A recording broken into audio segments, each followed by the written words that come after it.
আত্মবিশ্বাস ভালো, তবে অতিরিক্ত আত্মবিশ্বাস কখনোই ভালো নয়। মানুষের জীবনে আত্মবিশ্বাস এমন এক শক্তি যা তাকে সাফল্যের শিখরে পৌঁছে দিতে পারে। আত্মবিশ্বাস আমাদের মনে সাহস যোগায়, ব্যর্থতার ভয় দূর করে এবং নতুন কিছু করার অনুপ্রেরণা দেয়।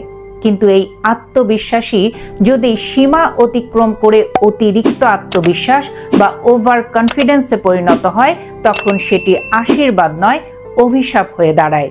যেমন পানি জীবন দেয়, আবার বেশি হলে বন্যা সৃষ্টি করে।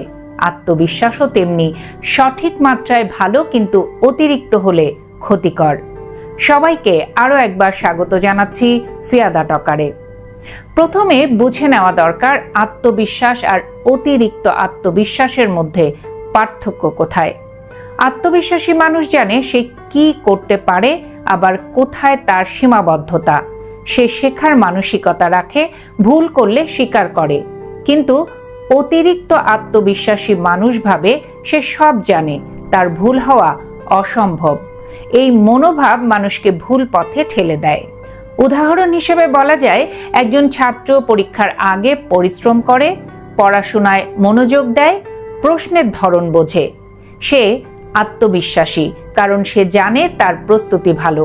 অন্যদিকে আরেকজন ছাত্র ভাবে, আমি তো সব জানি, তেমন পড়ালেখার দরকার নেই। ফলাফল, পরীক্ষার হলে গিয়ে সে বুঝতে পারে অনেক প্রশ্নই তার অজানা। তখন আফসোস ছাড়া আর কিছুই থাকে না। তার এই ওভার কনফিডেন্সই ব্যর্থতার মূল কারণ হয়ে দাঁড়ায়। আরেকটি উদাহরণ ধরা যাক। খেলার মাঠ থেকে যদি একটি উদাহরণ দেই, ধরুন খেলার মাঠে এক দল 2-0 গোলে এগিয়ে আছে। তারা ধরে নিচ্ছে ম্যাচ তো প্রায় জিতেই ফেলেছে, তাই দ্বিতীয়ার্ধে মনোযোগ হারায়, খেলার প্রতি সিরিয়াস থাকে না। ঠিক তখনই প্রতিপক্ষ দল সুযোগ নিয়ে 2 গোল দিয়ে সমতায় ফিরিয়ে আনে। শেষে হয়তো হারেও। এই হার শুধুমাত্র প্রতিপক্ষের ভালো খেলার কারণে নয়, বরং অতিরিক্ত আত্মবিশ্বাসের ফল। ইতিহাসে এর বাস্তব উদাহরণও অসংখ্য। টাইটানিক জাহাজের কথাই ধরা যাক। তখন বলা হতো এ জাহাজকে কেউ ডুবাতে পারবে না। নির্মাতারা এবং যাত্রীরা এই অতিরিক্ত আত্মবিশ্বাসে এতটাই ভরপুর ছিলেন যে প্রয়োজনীয় নিরাপত্তা ব্যবস্থা ঠিকভাবে নেননি, পর্যাপ্ত লাইফ বোর্ডও রাখা হয়নি। ফলাফল, একটি বরফখণ্ডের সঙ্গে সংঘর্ষে মুহূর্তেই ডুবে যায় সেই অজেয় টাইটানিক। এই দুর্ঘটনা আজও মনে করিয়ে দেয় ওভার কনফিডেন্স ধ্বংস ডেকে আনে।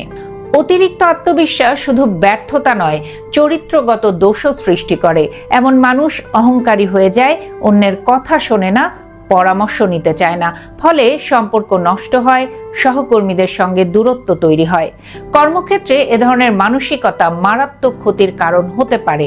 একজন নেতা যদি অতিরিক্ত আত্মবিশ্বাসী হয়ে ভাবে আমার সিদ্ধান্তই সঠিক, তবে দলের বাকিদের মতামত উপেক্ষা করে ভুল সিদ্ধান্ত নেওয়ার সম্ভাবনা বেড়ে যায়। ধর্মীয় দৃষ্টিকোণ থেকেও অতিরিক্ত আত্মবিশ্বাসকে নিরুৎসাহিত করা হয়েছে।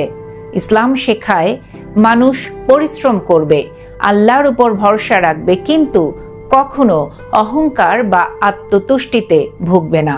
কারণ অতিরিক্ত আত্মবিশ্বাস মানুষকে কৃতজ্ঞতা ও বিনয় থেকে দূরে সরিয়ে দেয়। অন্যদিকে সঠিক মাত্রার আত্মবিশ্বাস জীবনের প্রতিটি ক্ষেত্রে ইতিবাচক ভূমিকা রাখে।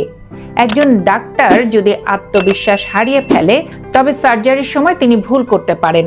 আবার যদি অতিরিক্ত আত্মবিশ্বাসী হন, তবে রোগীর অবস্থা বিবেচনা না করেই ঝুঁকিও নিতে পারেন। তাই সফলতার জন্য দরকার ব্যালেন্সড কনফিডেন্স, যেখানে আত্মবিশ্বাস ও সচেতনতার মধ্যে সমন্বয় থাকে। অতিরিক্ত আত্মবিশ্বাস কমানোর জন্য কিছু অভ্যাস জরুরি। প্রথমত, সবসময় শেখার মনোভাব রাখতে হবে। কেউই সব জানে না, এই সত্যটি মেনে নেওয়া উচিত। দ্বিতীয়ত, ব্যর্থতাকে ভয় না পেয়ে সেটি থেকে শিক্ষা নেওয়া জরুরি। তৃতীয়ত, নিজের সিদ্ধান্তের আগে অভিজ্ঞ বা বিজ্ঞ কারো পরামর্শ নেওয়া উচিত। এতে ভুলের সম্ভাবনা কমে এবং আত্মবিশ্বাসও সঠিক পথে থাকে। সত্যি কথা বলতে, আত্মবিশ্বাস মানুষকে সামনে এগিয়ে দেয়, কিন্তু অতিরিক্ত আত্মবিশ্বাস তাকে নিচে নামিয়ে আনে। নদীর পানিতে যেমন স্রোত দরকার, তেমনি বাঁধ ভাঙলে বিপদ।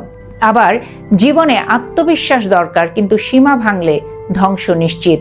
তাই সাফল্যের পথ চলায় আমাদের মনে রাখতে হবে, be confident but never over confident. পরিশেষে এটাই বলতে চাই, আত্মবিশ্বাস জীবনের জ্বালানি, আর অতিরিক্ত আত্মবিশ্বাস সেই ইঞ্জিনের অতিরিক্ত তাপ। একটিতে গতি, অন্যটিতে ক্ষতি। তাই আমাদের লক্ষ্য হওয়া উচিত ভারসাম্য রক্ষা করা, যেখানে আত্মবিশ্বাস থাকবে দৃঢ়তার প্রতীক হিসেবে, কিন্তু বিনয় থাকবে চরিত্রের অলংকার হিসেবে। এই ভারসাম্যই আমাদের সত্যিকারের সফল ও পরিপক্ক মানুষ হিসেবে গড়ে তুলবে। ভালো থাকবেন সবাই। আবারও নতুন কোনো বিষয় নিয়ে খুব দ্রুত ফিরে আসবো। চোখ রাখবেন ফিয়াদা টকারে।